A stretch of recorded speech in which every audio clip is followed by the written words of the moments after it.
Morning, welcome back to the channel, welcome back to Love 500 and welcome back to the Love 500 how-to series. Today we are going to be showing you how to change an aerial base in a Fiat 500. As you can see, we've got radio stations here. That one does work, but most of the channels, when you do a search, you'll go through the search, which it won't do now. We're going through the search now, and it's going through it and it's not finding any stations. It seems to find Heart for some reason. That's about the only one it can find, nothing else.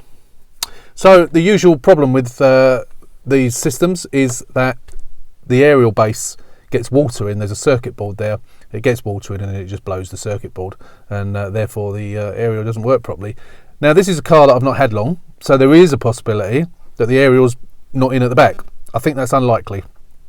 There's no reason that stereo has ever come out, so it's more than likely going to be the aerial. So what we're going to do is we're going to show you how to change that aerial base.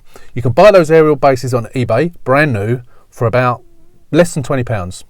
You can spend an absolute fortune if you go to Fiat, absolutely no need. The ones on eBay are absolutely fine. If you haven't got the mast, you can buy one with a mast, or you can buy the mast separately, which obviously costs you a little bit more. They're normally around somewhere between £25 and £30 for the entire thing. Now there are different masts, so depending on which mast you've got depends on which base you buy. But have a look on eBay and you'll certainly find the right one, because some of the masts, if you buy the generic masts, the ones that aren't necessarily for a Fiat, they come with little adapters, because it's just the little screw where it screws into the base that can be different. So rather than looking at this stereo, we'll get in the back and show you what you've got to remove to get to that aerial. Okay, so to be able to drop down the rear of this, we haven't got to take the whole thing out, but we've got to drop it down enough to get our hand in there and get a socket set or a spanner in there to get them undone. So what I tend to do, depending on what model you've got, on all of the cars you've got a coat hanger this side. If you've got a lounge, you've probably got one that side as well. So what these do, you don't just prise these out, you have to turn these by about 45 degrees and then it pulls out.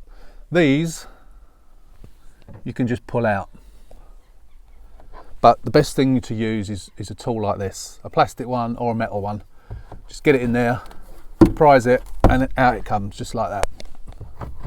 Now it may sometimes be enough, usually probably enough, just to remove those two and that one. If it doesn't quite allow you enough, you can remove these two, but I don't think that's really necessary, because you don't need to drop it down that much. When you drop this down, you'll hear when we get around the other side, it will crunch a little bit where it's just pulling, because obviously it pulls on here. There's no need for it to be taken out completely. As I say, you can just drop it down enough, get your hand in there, be able to see what you're doing, but we'll get to that bit in a minute. So I'm going to leave that in for the time being on this one. I'm not even going to bother trying to take that out, because they can be a pain sometimes. You've got to get a pair of pliers gripped on there, turn it, as I say, by about 45 degrees, and then it'll pull out. Sometimes brute force will remove it otherwise, and you'll end up breaking it. But we'll now I've shown you those two, we'll go round to the other side, get the boot open, and we'll have a look in there. Right, I've got a screwdriver, so get a screwdriver in there, prise that apart like that, and then out it comes. So as you can see there, let's move that out of the way. See, that is just let me unzoom. It's just a bracket, and then that bit pushes into a hole in the roof and it just holds it in position. So we won't lose that, we'll keep that in the boot, and when we get a new aerial we can swap them over. So to undo the aerial, this is just a pull one. Some of them, there's one that's, he says, just a pull one, and he says while he's trying to pull it out, there you go. So that's one type. Now we'll zoom in on that. Okay, so the other ones are like a little square, what looks like a little electrical connector, a little square one, but this one's different. So you need to make sure you get, when you buy one on eBay, you need to make sure you get one with this type of end and not the other end. So we're not going to do this right now, but for you we will do it right now, because I'm leaving that till tomorrow. I was just having a look to see which type it was, and now I know which type it is, so I can go and order one on eBay. So as soon as that comes from eBay, we'll come straight back to this video, and by the power of YouTube, that will be right now for you. So we'll see you very shortly. So welcome back. A few days has passed and we now have a new aerial. So this is the bit that fouls normally. The water gets underneath the rubber on the roof, gets inside there, which has got a circuit board, and it just basically fries it. So the new one I've got here, which is obviously a second-hand one, is okay. But the person who sold it to me has omitted to send me the bolt and the washer that clamps it underneath. So obviously they will be on this one, so hopefully they're okay and I can use them. I can't remember what size the bolt is, so I'm going to have to, or the nut rather, so I'm going to have to have a look under there, get the torch under there. For those of you who didn't realise, when I took this off before, this black bit stayed on there, which made me think it was different to the standard. It's not, it's the same. So there are two standards, as I described before. There's the square white one, and there's this one. So this bit remains on the car, and this is the bit that's attached to the aerial. So we're going to get under there, figure out what bolt it is, and then we'll come back. Right, to my surprise, it's a 22mm socket. I think what they've done on this, I'll show you it in a second, but I think what they've done on these, on the newer ones, which have got the white square connector, they're a much smaller bolt. They're around, I don't know, 10, 11, 12, 13mm or something like that. I can't remember off the top of my head. But these ones is a 22mm bolt. So I think the other ones have a clamp, which you tighten the bolt up on the clamp. Sorry, tighten the nut up on the clamp, which then helps pull the two bits together. But on this one, it's just a bolt, which is maybe the reason that it fails. Maybe the earlier ones fail more often than the later ones. So I'm just going to get the camera in here with the torch and see if I can show you the bottom of the bolt. Now, excuse the camera work, there it is there. So that's the bolt we've got to undo. And then once that's undone, the aerial will just pull out at the top. So I can't really get the camera in there, so I'm going to get it on the tripod and film what we can. I find that the best way of doing this is to actually get in the boot of the car. So that's what I'm going to do. So hopefully I won't pull the camera over with the microphone wire. But I'm going to actually get in the back, because it's easier to get in there. Then I'll tell you what, in fact, take the back shelf out as well. There we go. Right, it won't take much to get it undone, but you've got to get obviously on the nut. There we go. And once you've got it so far, just get your fingers on it. That's it, fingers are on it already. And luckily I've got this bolt. It was done up quite tight. There we go, bolt's come off in my hand. And then the aerial, once we get out the car, take you back round. The aerial, I think, should be loose now. Should just pull out. There you go. So that's the old aerial. Now it's wet around there, which makes it does make it look as if this has failed. I can't see any areas of the thing where it has actually failed, but it is fairly brittle. So whether the bolts come undone a little bit, but it looks okay, doesn't it? But clearly it's not. The mast will be fine, but the actual base itself is fit for the bin. So we'll chuck that on the floor, and then we'll go back round. And I think the best way of doing this is to actually take the mast off of the new one. That way it'll be more stable. So what I'm going to do first, actually, I'm going to get some cleaner and clean that up. So I've just cleaned that up with a little bit of a waterless wash and wax. Obviously you don't want water getting in that hole, so don't use a sponge. Just use something that you can wipe it. So that's just to get any residue off, which will then help it to obviously push down properly. Also what I'm going to do is I'm going to get a bit of sealant that you use on the water pump. I'm going to just put a little bit of that just around the inside edge, which will help to keep any water out of this one. So the silicone I've got here is actually black, so not ideal, but what I've done, so I've put some of it within. I'm not suggesting you do this, this is just what I like to do.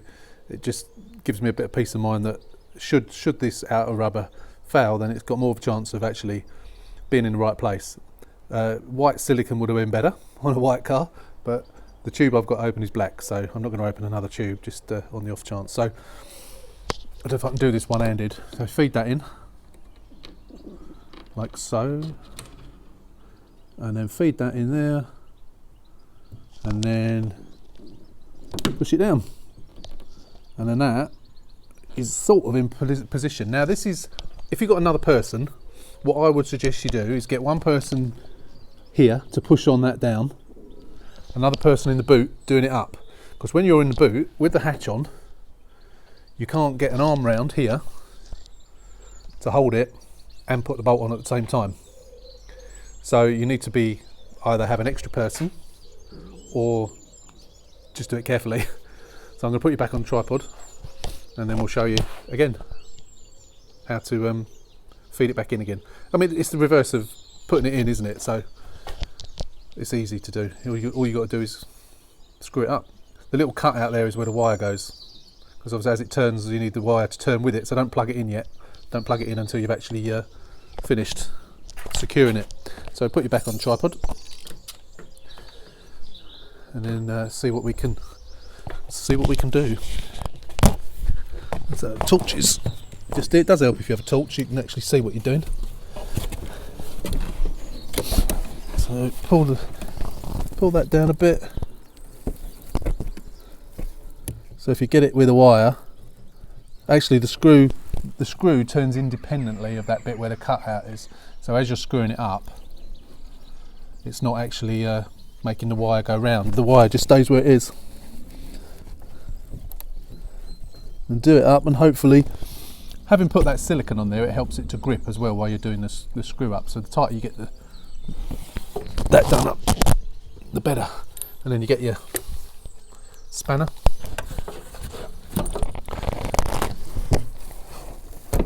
Get it on there, and then you hope, you can't actually see, but you hope that that's not turning. So I'm going to get out quickly, make sure it's not turned, which it hasn't. Let's see, I'm going to put the mast on now just to make sure the mast is straight, which it appears to be from here. Yep, it's right bang in the middle. I'm just going to pull that down. Yep, that's fine. And now we're just going to do it up a couple more turns to make sure that's done up tight.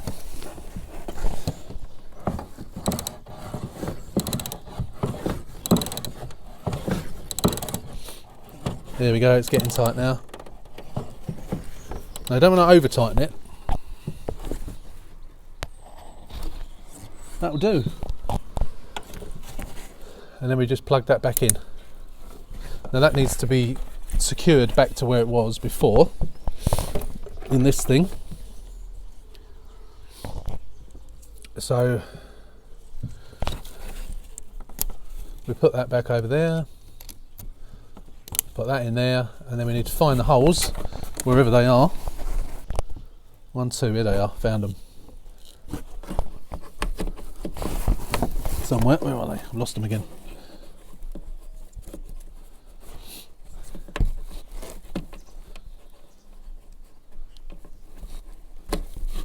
There you go, that's done. Right, now we can push this back in, and don't forget we've got to get those things back in the roof, in the cabin of the car, but you can push that back where it should go for the time being. Make sure it's all pushed back where it should be. It will still fall down a little bit until you've got that those clips in, but that's fine. Okay, that's that. Put the back shelf back on.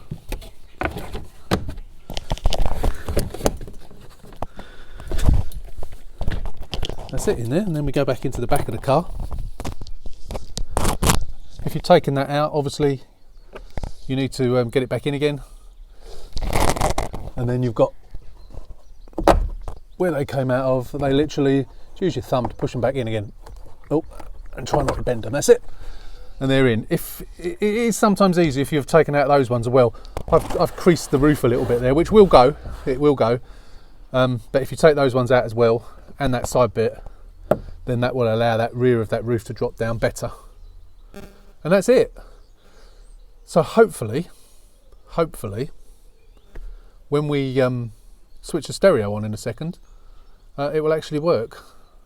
The radio will have a decent reception. We'll try that and let's see if it's done the trick. Okay, so I've turned the ignition on, turned the radio on. I've muted the sound because that will affect my YouTube algorithms if music is playing on there. But you can see if I turn it up just to 1, you can see if I do a search, it finds all the channels, found smooth, it's found whatever, 105 point magic. It wasn't finding any of these before. Absolute, heart, the lot, everything is finding. So that has fixed the problem. So it was the aerial that was wrong in this car.